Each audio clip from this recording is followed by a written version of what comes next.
Crystalline solids की properties में आज हम क्लीवेज प्लेन पे बात कर रहे हैं। लफ्जी मतलब तो क्लीवेज का है टूट जाना। लेकिन हम केमिस्ट्री में किन मानों में इसे इस्तेमाल करते हैं, चलिए सीखते हैं। ये देखिए, ये हमारे पास एक आयोनिक क्रिस्टल है।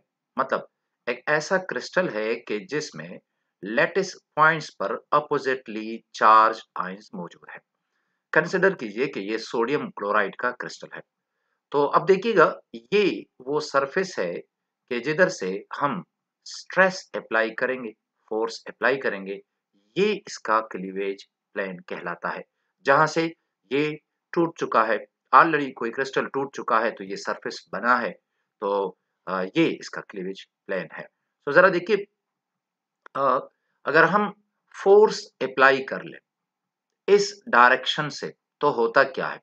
होता ऐसे है कि यहाँ पर स्टॉप की लेयर में नेगेटिव और पॉजिटिव इनकी अट्रैक्शन है, और वो अट्रैक्शन कूलम्बिक फोर्स कहलाती है।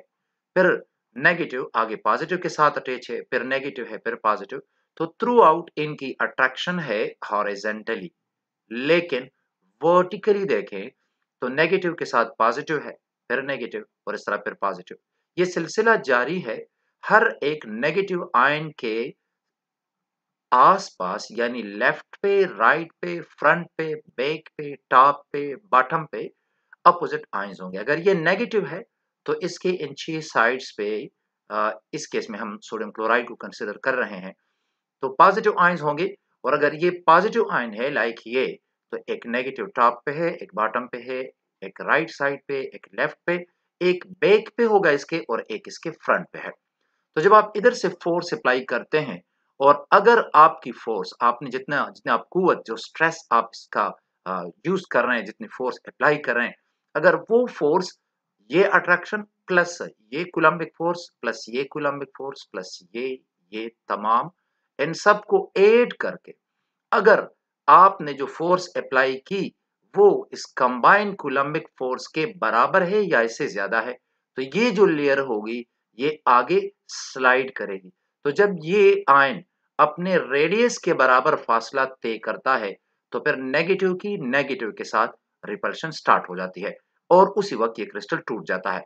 लेकिन मैंने आपको समझाने के लिए इसको इतना पुश कर दिया है कि मैं आपको बता सकूं कि यहाँ पे जो कूलम्बिक फोर्स ऑफ अट्रैक्शन थी बिटवीन अपोजिटली चार्ज आयंस, अभी वो कन्वर्ट हो गई है कूलम्बिक फोर्स ऑफ रिपल्शन में। ये रिपेल करेंगे, ये आयंस ये भी रिपेल करेंगे। देखिए ना, यहाँ पे अपोजिट आयंस थे, दे वर अट्रैक्टिंग ईच अदर। अब यहाँ पर सिमिलर चार्जेस हैं, सिमिलरली चार्ज्ड पार्टिकल्स हैं। यानी सोडियम के गिर सोडियम, सोडियम के सामने सोडियम आया, क्लोराइड के सामने क्लोराइड आया।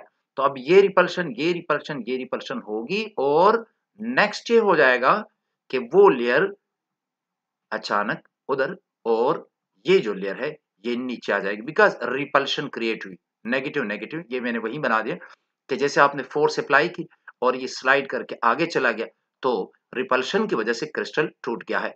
याद रखिएगा कि ये क्रिस्टल का सरफेस जो है ये भी क्लीवेज प्लेन है, कि क्लीवेज के बाद बनने वाले सरफेसेस जो है तो वो भी क्लीवेज प्लेन्स कहलाते हैं। बशर्त ये कि उससे आप क्रिस्टल को तोड़ सकें। लेकिन आगे हम बात कर रहे हैं, मैं आपको काफी एग्जांपल दूंगा कि कुछ क्रिस्टल जो होते हैं तो उनका एक क्लीवेज प्लेन होता है, कुछ के 2 क्लीवेज प्लेन्स होते हैं, कुछ के 3 होते हैं। तो हम उस पर बात करेंगे। तो क्लीवेज का लफ्जी मतलब है टूट जाना। क्लीवेज प्लेन वो प्लेन है कि जिससे स्ट्रेस अप्लाई किया जाए और क्रिस्टल टूट सके। तो चलिए जरा हम थ्योरी पे बात करते हैं। क्लीवेज प्लेन जो है ये क्या है? क्लीवेज क्या है? It is the tendency of a mineral of a crystal to break along smooth parallel planes, to break along smooth parallel planes। टूट गया, ये पैरेलल प्लेन है, यानी ये प्लेन और ये प्लेन बिल्कुल पैरेलल है, स्मूथ होते हैं सरफेसेस इनके। बाजुकात वेज शेप्ड भी हो सकते हैं, इस पे बात करेंगे। और ये जो and cleavage plane is the surface formed when a crystal splits.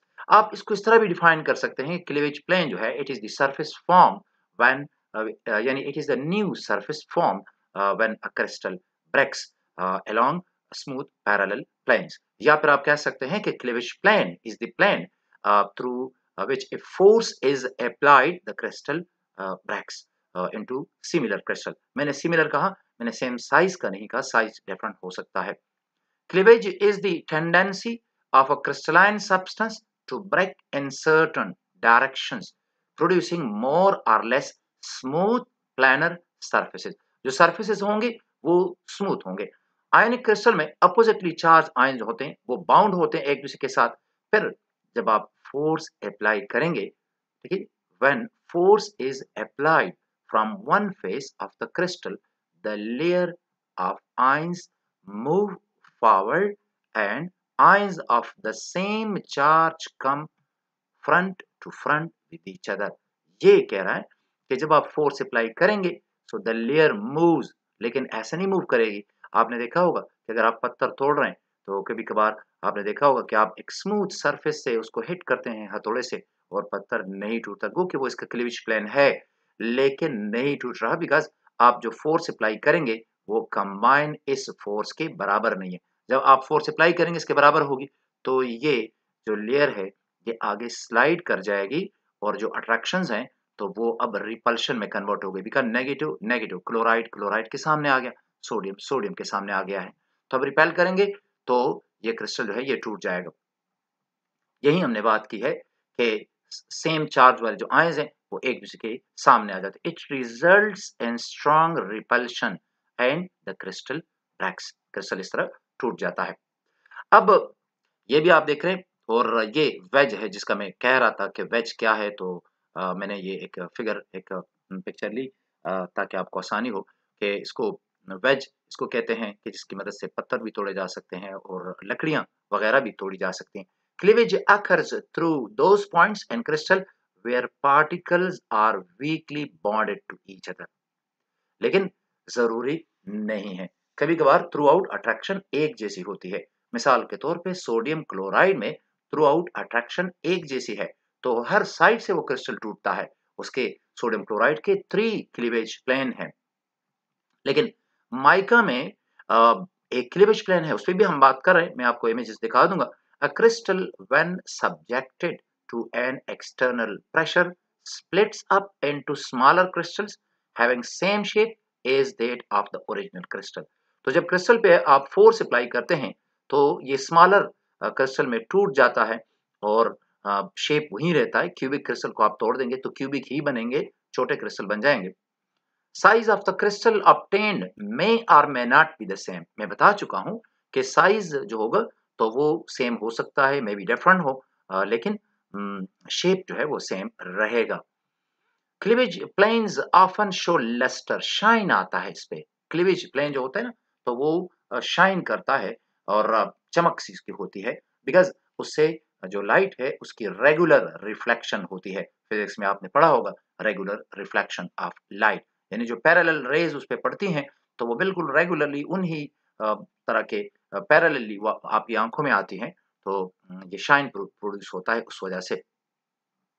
Reflection of light from these plates, कभी कभार ये हो जाता है कि if plates are wedge shape के ज्यादा स्मूथ सरफेस नहीं आया, वेजिंग सी हो गई है, तो इंटरफेरेंस कलर्स में बी सीन। ये जब आप इसे धूप में देखेंगे इस तरह के क्रिस्टल को तो आप उसमें फिर इंटरफेरेंस कलर्स आपको नजर आएंगे, उस तरह के कलर जैसा कि साबुन से अगर आप बबल बना दें, यानी पानी में मिला के आप वो बबल से बना दें, उस पर रोशनी पड़ती है तो वहां पे भी आपको कलर्स नजर आते हैं, तो इस तरह के कलर्स होते हैं। Cleavage of a crystal depends on the direction. अब ये जरूरी बात है, डायरेक्शन पर डिपेंड करता है। किसी क्रिस्टल की एक खास डायरेक्शन से आप स्ट्रेस अप्लाई करेंगे तो क्लीवेज होगी। गोया क्लीवेज जो है ये एक एन आइसोट्रॉपिक प्रॉपर्टी है, not same in every direction. मतलब इस हर साइड से आप क्लीवेज नहीं कर सकते। तो thus cleavage is an isotropic property। Some crystals have only one cleavage direction या cleavage planes and many have none, maybe। Like मिसाल के तौर पे आप मेटालिक क्रिस्टल ले लें तो उनका जनाब कोई क्लीवेज प्लेन नहीं है, दे आर मेलिएबल और कुछ के क्लीवेज प्लेन जो हैं वो ज़्यादा होते हैं। अब उस पे हम ज़रा बात कर लेते हैं। अब ज़रा इसकी कुछ एग्ज़ाम्पल्स पे बात कर लेते हैं। ये 3 एग्ज़ाम्पल्स हैं, तवज्जो दे दें बिल्कुल फुल। देखिए, सबसे पहले हम आ जाते हैं इस पे, क्या है? ये है माइका। माइका आपने ज़रूर देखी होगी लेकिन कैसे? आप रेत ले लें, जो दरिया की रेत होती है आपने देखा होगा कि उस रेत में सैंड में जो कंस्ट्रक्शन में हम इस्तेमाल करते हैं, तो उसमें आपको स्पार्कलिंग, ग्लिटरिंग ऑब्जेक्ट्स, पीसेस नज़र आएँगे, ठीक है? तो सितारे से आपको नज़र आएँगे, वो माइका है, ठीक है? अगर आप उसका कोई बड़ा पीस आपको मिले लाइक ये है, तो याद रखिएगा कि माइका की क्लीवेज गौर से देखिएगा कर्सर के डायरेक्शन को। माइका की क्लीवेज इस डायरेक्शन से होती है। माइका की क्लीवेज इस डायरेक्शन से नहीं होती। तो ये माइका है और ये इसका क्लीवेज प्लेन है जिससे आप कर सकते हैं। Mica has one cleavage plane. अब आप कहेंगे सर इधर से भी टूट रहा है और इधर से भी टूटेगा और उधर से भी इधर से भी, तो ये तो ज्यादा होगा। ना ना, ये एक ही है। अच्छा, जो दूसरी एग्जांपल है वो है फेल्ड्स्पार की। फेल्ड्स्पार, इसके दो क्लीवेज प्लेन्स हैं। जरा देखिएगा, फेल्ड्स्पार अगर आपने इधर से फोर्स अप्लाई किया इस डायरेक्शन से तो क्लीवेज हो जाएगी। अगर आपने इस डायरेक्शन से फोर्स अप्लाई किया तो क्लीवेज हो जाएगी। सो ये दो क्लीवेज प्लेन्स हैं इसके। लेकिन अगर आप इस डायरेक्शन से फोर्स अप्लाई कर लें, यूं, मैं ये नहीं कह रहा क्रिस्टल टूटेगा नहीं, अब टूट जाएगा, लेकिन जो सरफेसेस बनेंगे वो स्मूथ सरफेसेस नहीं होंगे। अब सोडियम क्लोराइड को ले लें, इसके यानी कैल्साइट के या सोडियम क्लोराइड के, इनके 3 क्लीवेज प्लेन्स होते हैं। डाइस आप देते हैं, जैसे कि मैंने आपको एग्जांपल इससे पहले कहा था, लूडो जिसे आप कहते हैं खेलते हैं डाइस, तो उसके 6 सरफेसेस हैं। सोडियम क्लोराइड का क्रिस्टल बिल्कुल उसी तरह है, क्यूबिक है, 6 सरफेसेस हैं, लेकिन इधर से ये क्लीवेज प्लेन भी है और ये भी है और टॉप से भी है। अब ये ना कहें कि सर ये इधर से टूट रहा है, उधर से भी टूट रहा है, इधर से भी टूट रहा है। ठीक है, टूट रहा है, लेकिन ये क्लासिफिकेशन है कि क्लीवेज प्लेन्स को कैसे मालूम किया जाए। तो इसको आप 2 तरह से नहीं काउंट कर सकते। ठीक है जी? ये ये एक ही प्लेन है जिसे ये टूटेगा। तो ये क्लीवेज प्लेन है, ये क्लीवेज प्लेन है और इधर से फोर्स अप्लाई करें। देखें, राइट साइड से फोर्स अप्लाई करें इस सरफेस पे तो ये टूट जाएगा, या इस साइड से तो भी टूट जाएगा, या इस साइड से तो भी टूट जाएगा। तो ये 3 क्लीवेज प्लेन्स हैं और बाकी वो जो 3 हैं तो वो इसके अपोजिट साइड के हैं। तो ये था क्लीवेज प्लेन। नेक्स्ट हम habit of the crystal discuss करेंगे।